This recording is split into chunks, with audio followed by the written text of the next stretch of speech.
First ever factory outlet Mukunda jewellery KPHB Kothapet Khammam Somajiguda. నమస్తే అమ్మా. నమస్తే తల్లి. రథసప్తమి వచ్చేస్తోంది. అవునమ్మా. సో ఈ రథసప్తమి రోజు మనం ఏం చేయాలి? సూర్యుడు సూర్యుడు ఆరోగ్యాన్ని ఇస్తాడు కదా. మనం ఆ రోజు సంవత్సరం అంతా సరిపోయేలా ఆరోగ్యాన్ని, విటమిన్ డిని మనం పెట్టుకోవాలంటే ఎలా సద్వినియోగం చేసుకోవాలి? ఆరోగ్యం భాస్కరాది చేత అన్నారు. ఆరోగ్యం సూర్యుడి వల్లే వస్తుందమ్మా. ఎందుకంటే ఎండలో ఉన్నట్టయితే మీరు అన్నట్టు విటమిన్ డి రావడమే కాదు, సూక్ష్మ క్రిములు చనిపోవడమే కాదు, ఎటువంటి వ్యాధి సంబంధించిన లక్షణాలు ఉన్నా పోతాయి. ఆఖరికి వీళ్ళు చెప్తారు కదా, పచ్చకామెర్లు అవి ఉన్న వాళ్ళకు కూడా సూర్యరశ్మిలో ఉండడమే చాలా ప్రధానమైనటువంటిది. పుట్టిన పిల్లలను కూడా అదే తీసుకుని పెడతారు. ఆరో రోజు జువెనైల్ జాండీస్ వస్తే పుట్టుకతో వచ్చేది దాన్ని ఎండలోనే ఉంచితే సరిపోతుంది. అటువంటి సూర్యుడు ఉచ్చ స్థానంలో ఉండేటటువంటిది 2 అయనాల్లో ఉత్తరాయణంలో అధికంగా ఉంటాడు. ఉత్తరాయణంలో కూడా మాఘమాసంలో అధికంగా ఉంటాడు. మఖ నక్షత్రం సూర్యుడికి స్వస్థానంగా చెప్పబడుతూ ఉంటుంది. స్వస్థానం ఏదో జ్యోతిష్ శాస్త్రపరంగా ప్రధానంగా చెప్పేది. అక్కడ ఉన్నప్పుడు సూర్యుడు మరింత తీక్షణంగా ఉంటాడు కనుక మఖా నక్షత్రానికి ప్రాధాన్యం కలిగినటువంటి నెల మాఘమాసం. అటువంటి మాఘమాసంలో ఆయన చాలా ఉచ్చ స్థితిలో ఉంటాడు కనుక సూర్యుడి నుంచి వచ్చేటటువంటి కాంతి చాలా కావలసినంత అత్యధికంగా మనకు ఉపయోగపడేటట్టుగా ఉంటుంది. అందులోనూ సప్తమి, మాఘ శుద్ధ సప్తమి సూర్యుడి యొక్క జన్మదినంగా చెప్తారు. ఎవ్వరికైనా తమ జన్మదినం నాడు వాళ్ళని గనక మనం అభినందిస్తే సంతోషించరా? సంతోషిస్తారు కదా. తప్పనిసరిగా నేను కనీసం పుట్టినరోజు నాడన్నా గుర్తురాలేదా అనుకుంటారు. కనుక రథ సప్తమి అని దాన్ని అంటాం గనక ఆనాడు సూర్యుడి యొక్క జన్మదినం గనక ఆనాడు సూర్యుడిని ఆరాధించాలి అంటారు. రథ సప్తమి అని ఎందుకంటారు అమ్మ? పేరు అలా ఎందుకు వచ్చిందో? తిథి సప్తమి, సూర్య సప్తమి అనాలిగా, సూర్య జయంతి అనాలిగా. రథ సప్తమి రథాన్ని ఎందుకు గుర్తు చేస్తున్నాం అంటే రథం దారి మళ్ళుతుంది ఆ రోజు. అప్పటి వరకు ఇలా దక్షిణం వైపుకు వెళ్ళినటువంటి సూర్యుడి రథం ఆనాడు ఉత్తరం వైపుకు తిరుగుతుంది. ఇదే కారణం. చెప్పాలంటే ఉత్తరాయణం ఇప్పుడే మొదలని లెక్క. ఒకప్పుడు ఉత్తరాయణ పుణ్యకాలం ఈ రథసప్తమి కలిసి దరిదాపుల్లో 1-2 రోజులు అటు ఇటుగా కలిసి వచ్చేవి. తర్వాత మార్పుల వల్ల ఉత్తరాయణ పుణ్యకాలం వెళ్ళిన కొద్ది రోజుల తర్వాత రథసప్తమి వస్తుంది. కనుక సూర్యుడికి ప్రధానం రథం. సూర్యుడు 365 రోజులు 24 గంటలు ఒక్క క్షణం విశ్రాంతి తీసుకోకుండా పనిచేస్తాడు కదమ్మా. అలా పనిచేశాడంటే పనిచేసేవాళ్ళు బాగానే చేస్తారు. కొంతమంది ఉంటారు కదా, వర్కాలిక్స్ అంటారు, అలాంటి వాళ్ళు చేస్తారు. కానీ వాళ్ళకి తోడుండే వాళ్ళు ఎలా ఉండాలి? వాళ్ళకి సహకరించేవాళ్ళు ఎంకరేజ్ చేస్తూ కాదు, ఎంకరేజ్ చేయడం కాదు, సహకరించాలి. సహకరిస్తూ ఉండాలంటే ఆయన అట్లా తిరగాలంటే ఆయనకి సహకరించేది ఎవరు అంటే రథం. రథం మీద ఉన్నటువంటి రథసారథి. వాళ్ళిద్దరూ గనక సరిగ్గా ఉంటేనే సూర్యుడు 325 రోజులు, పొరపాటు 365 రోజులు 24 గంటలు పని చేయగలుగుతాడు. కనుక రథం యొక్క దారి మళ్ళినటువంటి రోజు గనక ఆ రథానికి సంబంధించిన విశేషం ఉంది గనక దీన్ని రథ సప్తమి అంటారు. అంతేకాదు సూర్య రథం కూడా విశిష్టమైంది. ఏకచక్రధరం రథం దేవం. ఏకచక్ర ఉన్నటువంటి రథం అది. ఒక చక్రం, 2 చక్రాలుంటే ఇలా నడుస్తుంది. ఒక చక్రం ఉందనుకో ఎంతసేపు తిరిగినా గానుగెద్దులకు ఇట్లా తిరగాల్సిందే. సూర్యుడు వర్తులాకారంలో తిరగడానికి ఒక్క చక్రం ఉండడమే కారణం. ఒక్క చక్రం ఉంది. దీనికి 7 గుర్రాలు ఉన్నాయి. ఈ 7 గుర్రాలే 7 రంగులు సూర్యకిరణాల్లో ఉండేవి. వాటి పేర్లు కూడా ఆయా రంగులకు సంబంధించినవే ఉంటాయి. సప్తాశ్వరథమారూఢం, ఆయన గురించి సూర్యుడి గురించి చెప్పేది అదే కదా. 7 గుర్రాలు ఉన్నటువంటి రథాన్ని అధిరోహించినవాడు. పైగా ఈయనకున్న ఒక పెద్ద విశేషం ఏమిటంటే అసలు తలుచుకుంటే గుండె ఆర్ద్రమైపోవాలి. కాళ్ళు లేనటువంటి వాడిని రథసారథిగా పెట్టుకున్నాడు. ఈ రోజుల్లో మనం ఏమంటాం? దివ్యాంగుడు, ఫిజికల్లీ ఛాలెంజ్డ్. ఎస్. ఒకప్పుడు హ్యాండిక్యాప్డ్ అనేవారు, ఇప్పుడు ఛాలెంజ్డ్ అంటున్నారు. ఫిజికల్లీ ఛాలెంజ్డ్ అని అనకూడదు. ప్రతి వాళ్ళకి కూడా ఒక అవయవంలో ఏదైనా లోపం ఉంటే సమ్ టోటల్ ఉండేటటువంటి ఎనర్జీ ఇంకో చోట పనిచేస్తుంది. లోప దీర్ఘత అంటారు తెలుగులో, కాంపెన్సేటరీ లెంగ్దెనింగ్ అంటారు ఆంగ్లంలో. ఇక్కడ ఈయనకి కాళ్ళు లేవు గనక ఆ కాళ్ళకు ఉండాల్సిన శక్తి ఎక్కడ ఉండాలి? చేతులకు ఉంది. అది గుర్తించి తన రథానికి సారథిగా పెట్టుకున్నాడు. ఎంత విశేషమమ్మా! సూర్యుడు రథానికి ఉంది ఈ విశేషం. అందుకని సూర్యుడితో పాటు ఆయన పేరు చెప్పాలంటే సూర్యుడు అని చెప్పడానికి ముందుగా రథాన్ని గురించి చెప్తారు. ఆ రథం ఎంత విశేషమో! ఒక్క చక్రం ఉంది, 7 గుర్రాలు ఉన్నాయి. 7 గుర్రాలు 7 రంగుల్లో ఉండి వేగంగా వెడుతూ ఉంటే ఒకే రంగుగా కనపడతాయి, ఏ రంగు లేకుండా కనపడతాయి. తెలుపు కూడా కాదు, అసలు రంగు లేదు. ఇప్పుడు స్ఫటికానికి ఏ రంగు ఉందని చెప్తాం? తెల్ల కాగితం తెలుపు. స్ఫటికము వజ్రము రంగు ఏం లేవు వాటికి, ట్రాన్స్పరెంట్ గా ఉంటాయి. ఆ రంగు సూర్యరశ్మి కూడా అలా ఉంటుంది. ఈ 7 రంగుల యొక్క సమ్మేళనం వల్ల రంగు లేనటువంటి స్థితికి ప్రదర్శిస్తూ ఉంటాడు. మరి రథానికి ఇంత ప్రాధాన్యం ఉంది కదా. ఇంకొక్కటి బాగా గుర్తుంచుకోవాల్సిన, సనాతన ధర్మంలో, మన దేశంలో, మన సంప్రదాయంలో ఋషులు చెప్పినటువంటి ప్రకారం అసలు అంగవైకల్యం అన్నది ఒక లెక్కే కాదు.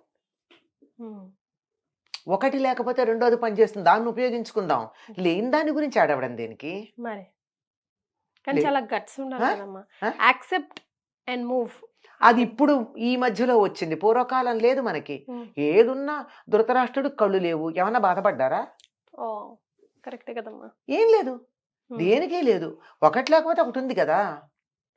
బుద్ధి లేకపోతే బాధపడాలి గాని ఇంకేం లేకపోయినా బాధపడక్కర్లా కదా. అంచేత ఎంత అసలు సూర్యుడు రథానికి సారథిగా చేసుకున్నాడంటే ఊరువుల దగ్గర నుంచి లేదు, మొండమే ఉంది ఈ పైన. దానివల్ల ఆ శక్తి చేతులకు ఎక్కువ ఉంది.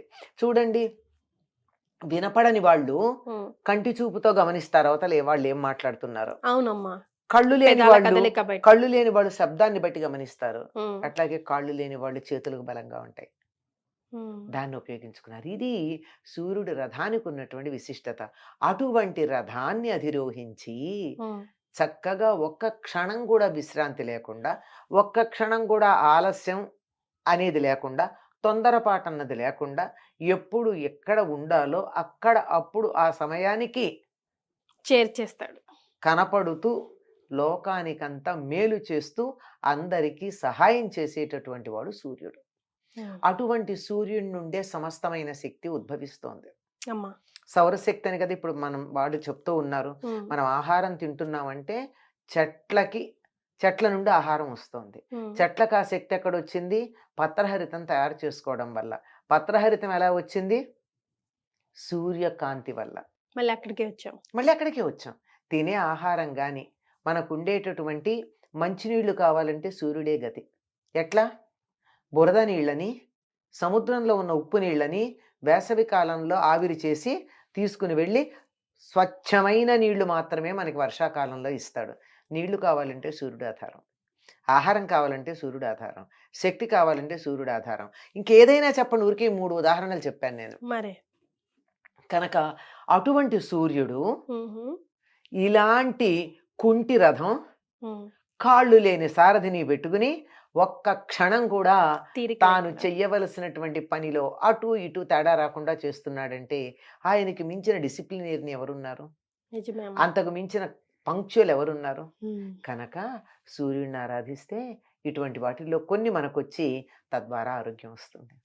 ఎలా ఆరాధించాలమ్మా ఆ రోజు? అంటే సూర్యోదయం పెనిమిటి లేచేసి తులసి కోట దగ్గర కుండతో అలా చెప్తారు కదా, అది చెప్పండి. అంటే సాధారణంగా మన సంప్రదాయంలో అన్ని కూడా ఆవుకు సంబంధించిన దానికే ప్రాధాన్యం ఉన్నాయమ్మా. మనకి గొబ్బిళ్ళు పెడతాం కదా సంక్రాంతికి. ఆ గొబ్బిళ్ళని పిడకలుగా కొడితే ఆ పిడకలు తెచ్చి అక్కడ దాలిగా రాజేసి తులసి కోట దగ్గర దాని మీద గిన్నె పెట్టి ఆ గిన్నెలో ఆవు పాలు పోసి ఆ గిన్నెను కూడా శుభ్రం చేసి దాన్ని పూజిస్తాం. దాని చుట్టూతా గంధము కుంకుమ మట్టి పాత్ర అట్లా స్పెసిఫికేషన్స్. మట్టి మనం ఇత్తడి పాత్ర లేకపోతే మట్టి పాత్ర గతి లేక మట్టి పాత్ర వాడతాం. దాన్ని పెట్టి దాన్ని చక్కగా పసుపు అది పెట్టి అదే గంధము కుంకుమ పెట్టి ఉమ్, దాన్ని పూజించి అందులో పాలు పోసి ఉమ్, ఆవు పాలు ఉమ్, ఆవు పాలు పొంగుతూ ఉంటే అందులో బియ్యం నేతితో తడిపిన బియ్యం వేసి ఓకే. అంటే బియ్యం మనకు ఈ రోజుల్లో మార్కెట్లోంచి తెచ్చుకుంటే కడగాల్సి ఉంటాం తప్పదు. ఎస్. కడిగిన తర్వాత అయినా సరే దాన్ని నేతితో ఇట్లా అని అలా నేతితో ఆ బియ్యాన్ని అందులో వేసి అంటే పాలు పొంగాక వేయాలి. ఉమ్, వేసి బాగా ఉడికిన తర్వాత అందులో బెల్లం వేసి సూర్యుడికి నైవేద్యం చేయాలి. ఉమ్. ఇందులో జీడిపప్పులు ఇట్లాంటివి ఏం వెయ్యరమ్మా? వెయ్యరు. ఓకే. అసలు సూర్యుడికి మెత్తగా పరమాన్నమే పెడతారు. ఉమ్, ఎందుకంటే ఆయనకు పళ్ళు లేవు. అవునంట. పళ్ళు లేవు గనక నవల్లేడు. ఉమ్, అందుకని మెత్తగా ఉండి ఆ పరమాన్నం ఆయనకి నైవేద్యం పెడతాం. జీడిపప్పు వేస్తే బాదం పప్పు వేస్తే కొరకలేడు. కొరకాలి కదా పాపం. ఓ, ఆయనకు పళ్ళు లేవు కదా, నిజమే.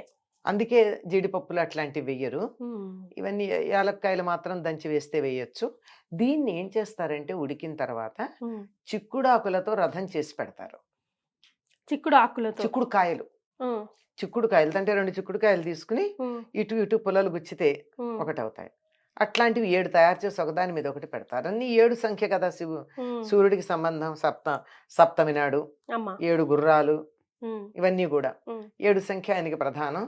ఆ గుర్రానికి కూడా 7 ఒకదాని మీద ఒకటి పెట్టి దాని మీద చిక్కుడాకులు పెట్టి ఈ పరమాన్నం చిక్కుడాకుల్లో పెట్టి నైవేద్యం పెడతారు. ఓ, ఓకే. సో రథం మీద ఆయన కూర్చున్నట్టు ఆయనకు మనం నైవేద్యం నైవేద్యం సమర్పిస్తున్నాం. చిక్కుడాకులతో పెట్టాలి. ఉమ్, ఈ చిక్కుడాకులు అంటే 3 ఆకులు కలిసి ఉంటాయి కదా. అమ్మా. ఈ చిక్కుడుకాయల రథం ఏమిటో ఈ చిక్కుడాకుల్లో పెట్టడం ఏమిటో ఇది మాత్రం దీనికి ప్రత్యేకమైనటువంటి ఎక్స్ప్లెనేషన్ లేదా? విషయం ఏమీ లేదు, కానీ సంప్రదాయంగా వస్తోంది. ఉమ్, ఈ చిక్కుడుకాయలకి చిక్కుడు పాదుకి సూర్యుడికి ఏమో సంబంధం ఉందనుకుంటా. ఉమ్, అది ఆయుర్వేద వైద్యులు చెప్పాలి. ఈనాడు ఇంకోటి ఏం చేస్తారంటే తెల్లవారుజామున స్నానం చేసేటప్పుడు జిల్లేడాకులు రేగిపళ్ళు తల మీద పెట్టుకుని స్నానం చేస్తారు. శరీరంలో 7 భాగాల్లో తల, భుజాలు, పొట్ట, వీపు ఇలా 7 ప్రదేశాల్లో జిల్లేడాకు మీద ఒక రేగిపండు. ఉమ్, ఈ జిల్లేడు రేగి కూడా సూర్య సంబంధమైనవి. ఉమ్, జిల్లేడికి అర్కమని పేరు. అమ్మా. ఆ అదే అంటే సూర్యశక్తిని నేరుగా గ్రహించగలిగింది జిల్లేడు. అదే మనం భోగి పళ్ళు కూడా అందుకే పోసుకుంటాం కదా. భోగి పళ్ళల్లో కూడా రేగిపళ్ళు. ఉండేది సూర్యశక్తిని గ్రహిస్తాయి గనక అవి ఉమ్, పెట్టి స్నానం చేస్తారు. ఈ రోజు ఎందుకో మరి ఈ చిక్కుడుకాయల రథము చిక్కుడాకుల నైవేద్యం పెట్టడం ఉంది. ఇంకొకటి ఏం చేస్తారంటే ఈనాడు దేంతో తరిగిన కూర తినరు, కత్తి వాడరు. ఓహో. దానికి కూడా కారణం లేదు, తెలియదు. ఉమ్, ఆ రోజు చిక్కుడుకాయలు అయితే గోరుతో ఒలిచి తీసుకుంటారు కదా. ఈ ఉమ్, రోజు తప్పనిసరిగా చిక్కుడుకాయ కూర తినాలి గనక కత్తితో తరిగింది తినకూడదని చెప్పారని నేను అనుకుంటున్నా. ఓకే. కానీ చిక్కుడుకాయ తింటారు. ఈ ఉమ్, చిక్కుడికి సూర్యుడికి ఎక్కడో ఏదో సంబంధం ఉన్నట్టే కనపడుతూ ఉంటుంది. ఉమ్, ఇవి ఆ రథసప్తమి నాడు చేసేది. పైగా సూర్యుడికి ఎరుపు రంగు చాలా ఇష్టం గనక ఉమ్, ఎర్రని పూలు, తర్వాత ఎర్రచందనం వాడతారు. ఉమ్, మనం మామూలుగా దేవుడికి ఏం వాడతాం? మామూలు హరిచందనం వాడతాం, ఉమ్, పచ్చగా ఉండేది. ఉమ్. కానీ సూర్యుడికి మాత్రం ఎర్రచందనం వాడతారు. ఆయనకి రెడ్ ఇష్టమని. ఆ, ఓకే. ఆయన చందనం కూడా ఎర్రచందనం వేడి కదా, ఉమ్, అది అది ఇలా. చేస్తారు. సాధారణంగా ఇలా చేసుకుంటారమ్మా. తెలుగు వాళ్ళు చేసుకునే పద్ధతి ఇది. ఒక్కొక్క ప్రాంతం వాళ్ళు ఒక్కొక్క రకంగా చేసుకుంటారు. రైట్. సో ఇదన్నమాట రథ సప్తమి విశేషాలు. ఇలా గనక చేసుకున్నట్టయితే చాలా ఆరోగ్యకరంగా ఉంటుంది అని చెప్తారు, ఆరోగ్యప్రదంగా ఉంటుందని చెప్తారు. చాలా సంతోషం అమ్మా, ధన్యవాదాలు. నమస్తే.